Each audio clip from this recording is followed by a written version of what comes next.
Everybody and welcome back to my channel. मैं आप सबका मेरे इस चैनल में फिर एक बार स्वागत करता हूँ। मेरा नाम है अथर्व वरुण हेडेकर। मैं हूँ second year MBBS student from government medical college Miraj. तो आज के इस वीडियो में हम देखने वाले जीएमसी वाशिम के बारे में सारा डिटेल्स, सारा कुछ अपडेट्स। जो एक नया जीएमसी ऐड हुआ था महाराष्ट्र के राउंड 3 में, उस 8 कॉलेजों में से एक ये भी कॉलेज है। तो इसका सारा डिटेल्स, कैसा ये कॉलेज, कैसा रहेगा उसका इंफ्रास्ट्रक्चर, एकेडमिक्स, सब कुछ जानेंगे इस वीडियो में। तो वीडियो से बने रहिए, चैनल को सब्सक्राइब कीजिए और बेल आइकन को भी हिट कीजिए ताकि आपको नोटिफिकेशन सबसे पहले आ जाए। तो चलते हमारे स्क्रीन की तरफ। स्क्रीन पे आप देख सकते हैं जीएमसी वाशिम के बारे में सारे डिटेल्स समझानेंगे इस पीडीएफ के मदद से। सबसे पहला जो पॉइंट होता है, जो कंसिडर करने को हमको लेना चाहिए, वो होता है कॉलेज का इंफ्रास्ट्रक्चर। हमने पिछले सारे वीडियो से देखा है कि इंफ्रास्ट्रक्चर क्या एक इम्पॉर्टेंट कंपोनेंट होता है कॉलेज की स्ट्रेंथ के लिए, या फिर कॉलेज का एक बेस माना जाता है इंफ्रास्ट्रक्चर।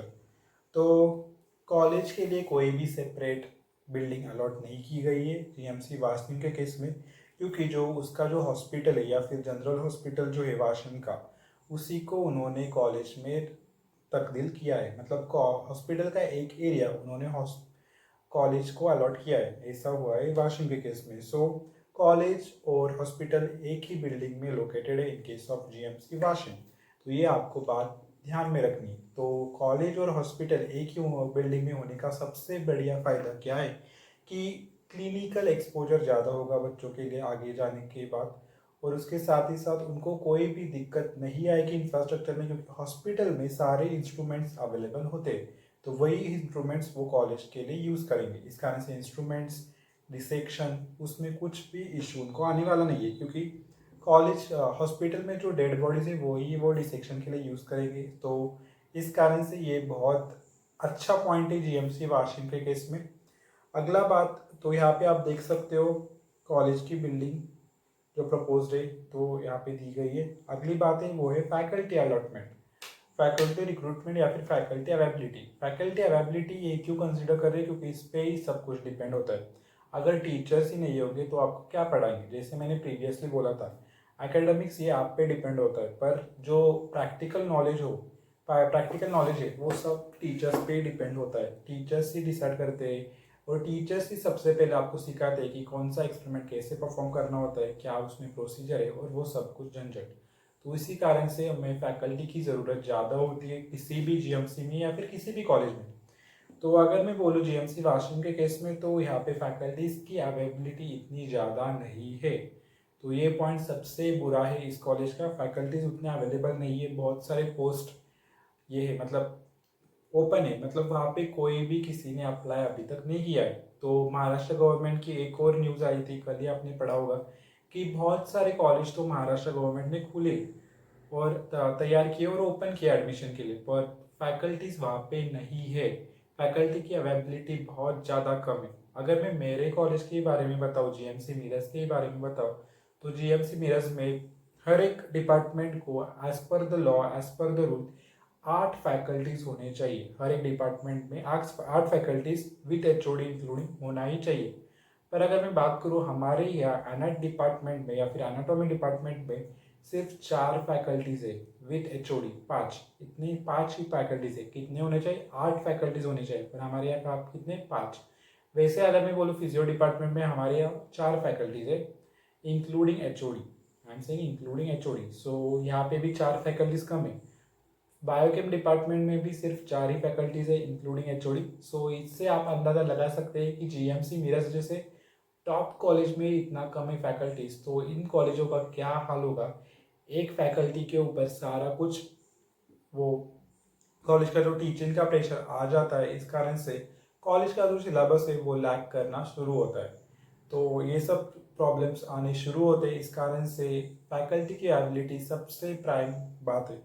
तो यहाँ पे फर्स्ट ईयर की भी अभी तक फैकल्टीज फिलअप नहीं हुई है। इस कारण से बच्चों को बहुत ज़्यादा दिक्कत आ सकती है। पर प्रैक्टिकल में सिर्फ दिक्कत आएगी। थेरियोटिकल नॉलेज मैंने प्रीवियसली बोला था वीडियोस में कि आपको खुद का खुद करना है।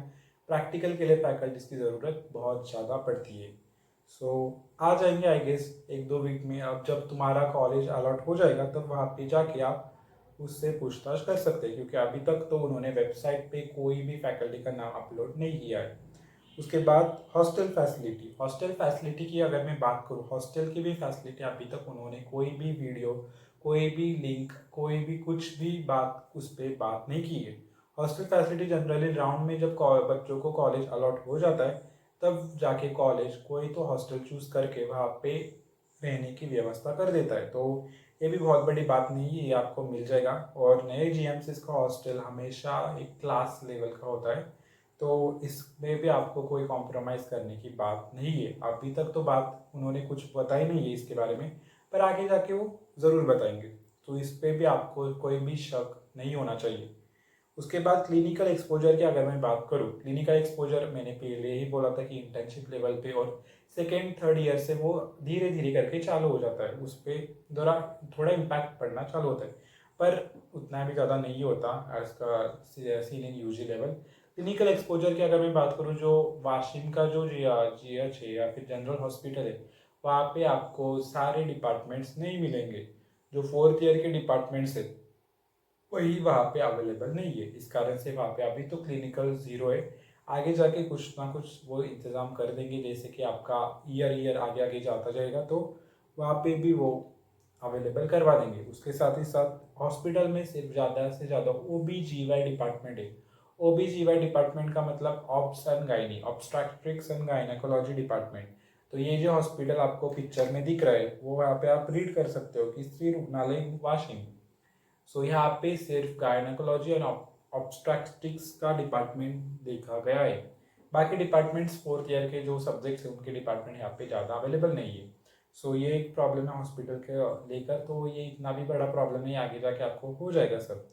सो कनेक्टिविटी की बात करूँ तो रेलवे फैसिलिटीज़ अवेलेबल है वाशिंग में, रेलवे फैसिलिटी अवेलेबल है, पर उसका एक ड्रॉबैक क्या है, ये सी लेवल का रेलवे स्टेशन है। सी लेवल का मतलब सिर्फ 20 से 50 ट्रेन ही हर रोज़ यहाँ पे आती है। तो उसमें भी अगर मैं बात करूँ तो मुंबई को यहाँ से कोई भी ट्रेन नहीं है।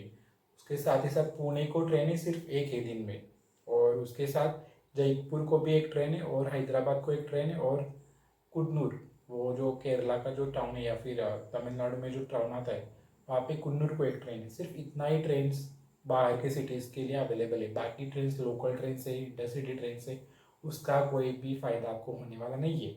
इस कारण से कनेक्टिविटी थोड़ी पुअर है, ऐसे भी मैं बोल सकता हूँ। MSRTC जो बस स्टैंड है वो कॉलेज से लगभग 3 किलोमीटर या फिर 2.5 किलोमीटर दूर है। सो ये बात हुई कनेक्टिविटी की। कनेक्टिविटी इतना मैटर करता है, जो बाहर के लोग आते हैं लोकलाइट्स को कनेक्टिविटी का कोई झंझट नहीं होता, वो वहाँ के ही होते। सो आई होप आपको सारा कुछ समझ में आ गया हो। GMC वाशिम की अगर मैं बात करूँ तो उसके पॉजिटिव्स में सबसे पहले आपको बताता हूँ। सबसे पहला पॉजिटिव है कि इंफ्रास्ट्रक्चर अच्छा है इसका, क्योंकि वो हॉस्पिटल में ही कॉलेज को इस्टेब्लिश कर रहे हैं। उसके दूसरा पॉजिटिव क्या है, दूसरा पॉजिटिव हॉस्टल फैसिलिटी है, क्योंकि हर एक नए GMC का हॉस्टल फैसिलिटी पॉजिटिव है, क्योंकि वो नया हॉस्टल आपको अलॉट करेंगे। ऐसा नहीं कि कोई तो खंडर जाके वहाँ पे आपको हॉस्टल अलॉट होगा, ऐसा नहीं होता, नया बिल्डिंग से अलॉट होता है। तो इंफ्रास्ट्रक्चर और हॉस्टल फैसिलिटी ये आपको अच्छे से मिल जाएगी। कनेक्टिविटी भी एक पॉजिटिव है GMC वाशिम का। और जो निगेटिव्स में जो पॉइंट है उसमें सबसे पहले क्लिनिकल एक्सपोजर, ये निगेटिव में मैं कंसिडर भी नहीं करूँगा, क्योंकि इतना मैटर नहीं करता यूजी लेवल पे। सो क्लिनिकल एक्सपोजर आप कंसिडर कर सकते हैं या फिर नहीं कर सकते, कुछ ये नहीं है। उसके बाद जो निगेटिव है वो है फैकल्टी की कमी, ये सबसे बड़ा निगेटिव है, क्योंकि फैकल्टी नहीं होगी तो प्रैक्टिकल नॉलेज को कैसे पढ़ाएंगे आपको, तो वो एक बात है। सो ये आपको कंसिडर करना ही पड़ेगा। फैकल्टीज कहाँ पे कितनी है वो आपको कैसे चेक करोगे, कॉलेज की जो ऑफिशियल वेबसाइट है वहाँ पे जाके आप वहाँ से चेक करवा सकते हो कि कौन से कॉलेज में कितने फैकल्टीज अवेलेबल है। सो ये एक पॉइंट है। सो यही था इस वीडियो में। तो चैनल को लाइक शेयर सब्सक्राइब करते रहिए और बेल आइकन को भी हिट कीजिए, तो आपको आपके पास सबसे पहले मेरे वीडियो का नोटिफिकेशन आ जाएगा। So that was all from the video. I hope आपको वीडियोस पसंद आ रही हो। आपका कोई भी डाउट हो वो कमेंट सेक्शन में लिख देना, मैं आपको रिप्लाई जल्द से जल्द देने का ट्राई करूँगा। So thank you.